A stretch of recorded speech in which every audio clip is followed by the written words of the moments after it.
Assalamualaikum warahmatullahi wabarakatuh, teman-temanku yang luar biasa komunitas tulisan di seluruh Indonesia. Hari ini menjadi salah satu hari yang sangat bahagia karena menjadi upaya kita untuk bersilaturahmi dengan Mas Anang Sutikdo, salah satu dosen PhD Universitas Taman Siswa Yogyakarta. Halo Mas Anang, sehat? Alhamdulillah sehat. Lama luar biasa ya. Lama nggak berjumpa kita? Iya, lama. Lumayan. Setelah lulus dokter, terus beraktivitas banyak nih, jarang ketemu lagi. Iya, setelah lulus tahun 2021, ya, ini kan sudah jadi ketemu untuk acara adopsi. Oh iya, jadi acara adopsi ya. Oke. Mas Anang, saya jadi pengen ngobrol sama Anang. Kalau nggak salah Mas Anang ini kan dulu konsentrasi pada sastra anak ya. Nah, ini terkait dengan sastra anak saya jadi tertarik di era digital ini, ya, di era digital ini teman-teman hebat dan luar biasa ternyata kita sangat memerlukan strategi bagaimana memberikan semangat, memberikan kekuatan untuk anak-anak kita itu berliterasi dengan tulisan, rajin dan membaca, karena ini menjadi bagian upaya kita untuk meminimalisir dampak negatif dari teknologi. Nah, ini salah satunya saya pengen ngobrol sama Mas Anang karena beliau salah satu pakar sastra anak dari UST PhD UST Yogyakarta dan punya ide-ide gagasan yang menarik. Mas Anang, sebenarnya seberapa pentingkah sih sastra anak ini dipahami lah? Terima kasih Pak Rumadi. Ya, untuk sastra anak kan memang ini ya Pak, suatu karya yang ditujukan untuk anak-anak ya, dari segi bahasa, kemudian dari pola pikir, kemudian dari isinya itu kan memang ditujukan untuk anak-anak. Karena memang sastra anak, nanti ada juga yang sastra untuk umum atau dewasa. Ada sastra anak, ada sastra remaja, ya, ada sastra orang tua, ada sastra lansia. Iya, itu kan. Memang Mas Anang ini keren. Jadi kan untuk sastra anak, oleh sebab itu kan gini, sastra anak pendidikan itu kan baiknya itu kan diberikan sejak dini, di fondasi sejak dini diberikan itu sejak dini, fondasi pendidikan misalnya bagaimana cara memberikan pendidikan kepada anak itu salah satunya adalah menggunakan sastra anak karena jadi sebagai media. Iya, media. Karena kan sastra anak kan memang suatu sastra yang dekat atau berhubungan dengan anak itu sendiri. Ya.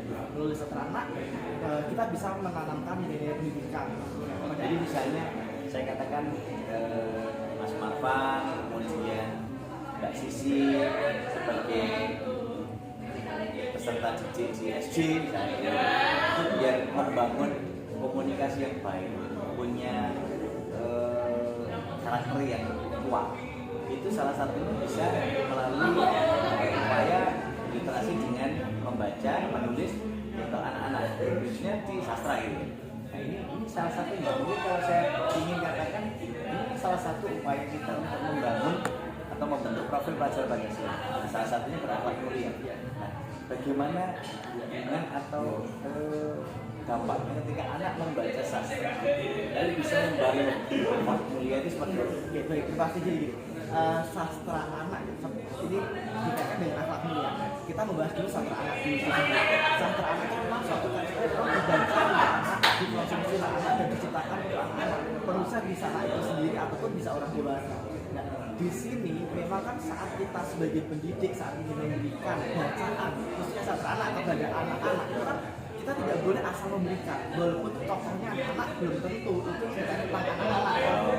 Misalkan ada contoh ya Pak, salah satu novel yang saya baca, Rumah di Seribu Ombak, itu karya Edi Menanda. Tokohnya memang ada anak-anak SD, anak SMP, namun itu tidak bisa dikategorikan sastra anak. Misalkan kita pengen kata mulia ya Pak ya, ini sebagai awalan dulu. Jadi di situ di novel itu ya, di tokoh-tokoh anak itu mendapatkan perlakuan yang tidak baik,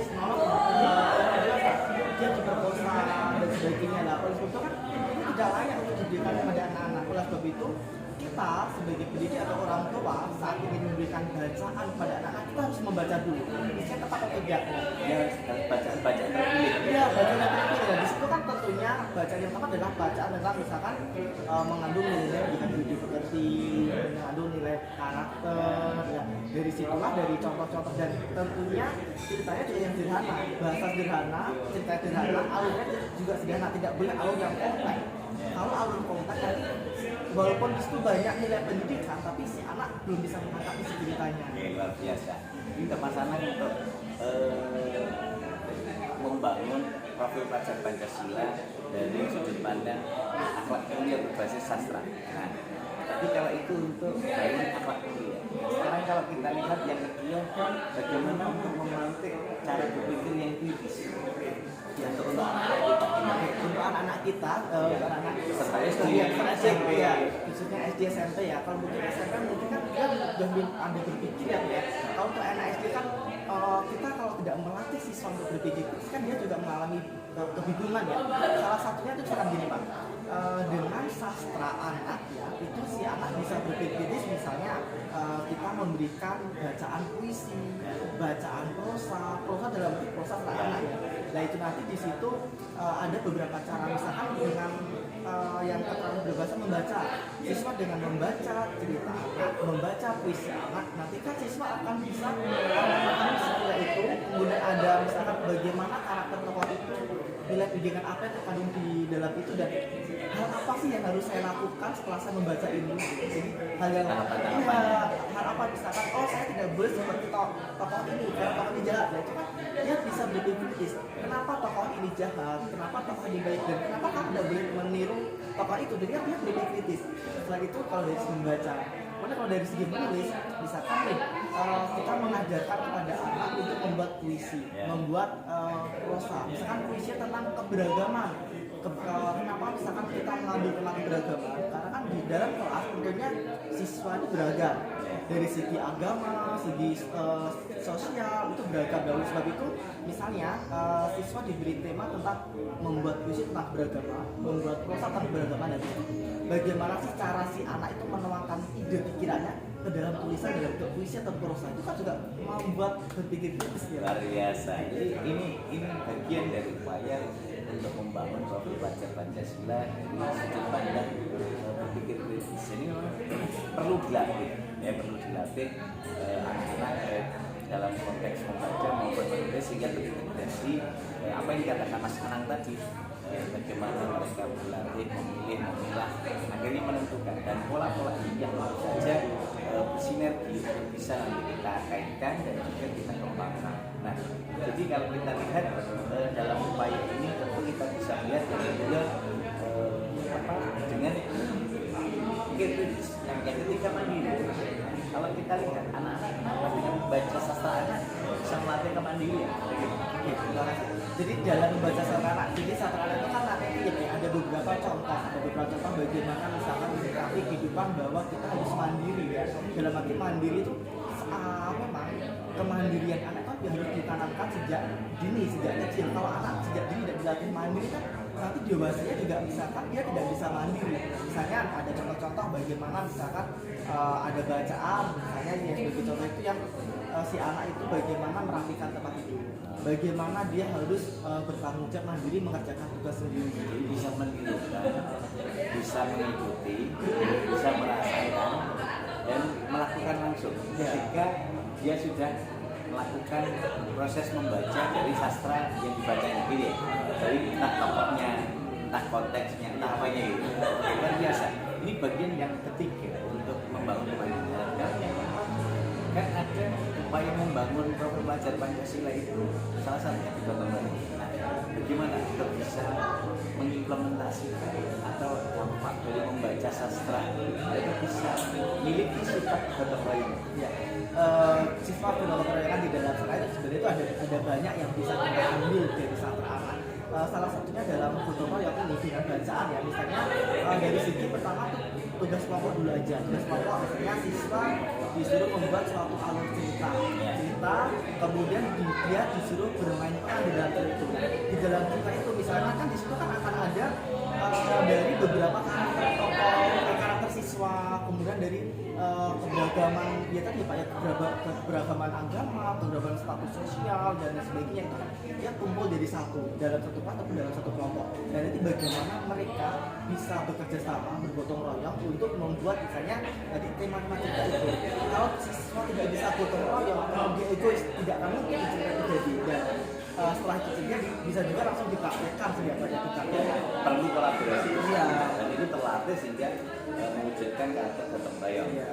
Terakhir terkait dengan upaya mempromosi pelajar Pancasila ini adalah pendidikan global. Nah, bagaimana kita bisa setelah gotong royong tadi memiliki sifat dan karakter dan akhirnya bisa merasakan bagaimana memahami perbedaan di antara kita sehingga kita bisa memetakan mana yang kami harus hargai, mana yang kami hormati, dan mana yang akhirnya kita bisa menempatkan diri memanusiakan manusia.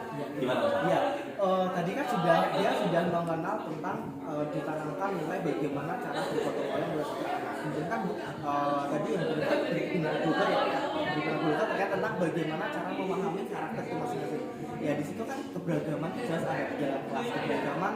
Kemudian dari segi keberagaman itu siswa kan dilatih bagaimana cara menghargai misalnya dalam hal tugas kelompok atau tugas kelompok tadi bagaimana cara menghargai tokoh si A. Misalnya tadi terkait misalkan ada beda agama, bagaimana cara menghadapi perbedaan agama itu, misalnya ada yang ibadah ataupun apa itu kan juga ada perbedaan. Kemudian selanjutnya dalam hal keberagaman itu adalah keberagaman itu banyak Pak, ada juga keberagaman bahasa, kemudian keberagaman satu sisi dikaitkan dengan multikulturalisme ya Pak ya. Ya. Karena multikulturalisme adalah kita dalam mengatur keberagaman itu bagaimana cara kita menyikapi keberagaman itu. Apakah misalkan nih saya nggak mau berteman dengan beda agama, ataukah oh ya udah nggak apa-apa kita berteman, nggak apa-apa kok kita walaupun beda suku, beda agama itu beda sosial nggak apa-apa kita berteman. Itu kan terkait tentang multikulturalisme. Jadi bagaimana cara menyikapi tentang keberagaman yang ada itu. Multikulturalisme dan apapun keberagaman ini itu juga bisa ditanamkan melalui sastra anak. Misalkan melalui tadi cerita-cerita yang bertemakan tentang keberagaman, puisi-puisi yang bertemakan tentang keberagaman. Oke, luar biasa. Oke Mas Anang, teman-teman itu yang pada luar biasa komunitas ratusan seluruh Indonesia. Jadi apa yang saya sampaikan Mas Anang ini adalah Dr. Anang Sutikdo MPD, salah satu pakar sastra anak dari Prodi PGSD Universitas Taman Siswa Sarjana Wiyata Yogyakarta. Ya, ini menjadi salah satu bagian penting yang tadi saya katakan bahwa pembentukan karakter anak, profil pelajar Pancasila ini salah satunya bisa dilakukan melalui upaya kita membangun budaya literasi. Ayo berliterasi dengan tulisan, rajin dan membaca dengan media sastraan. Karena dengan sastra ternyata mampu membangun komitmen kita untuk memiliki akhlak yang mulia, kemudian berpikir kritis, kemudian mandiri, kemudian gotong royong dan juga berpendidikan global.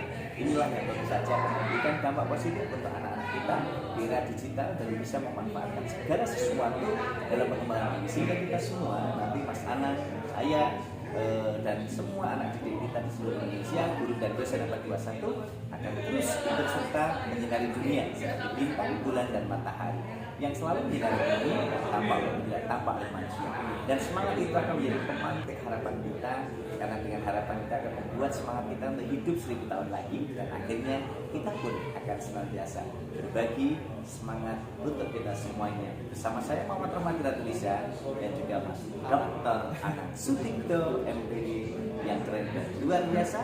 Kita ketemu dalam waktu dan gelombang yang berbeda, namun tetap dalam semangat yang sama untuk kita semua. Sehat, sukses, luar biasa.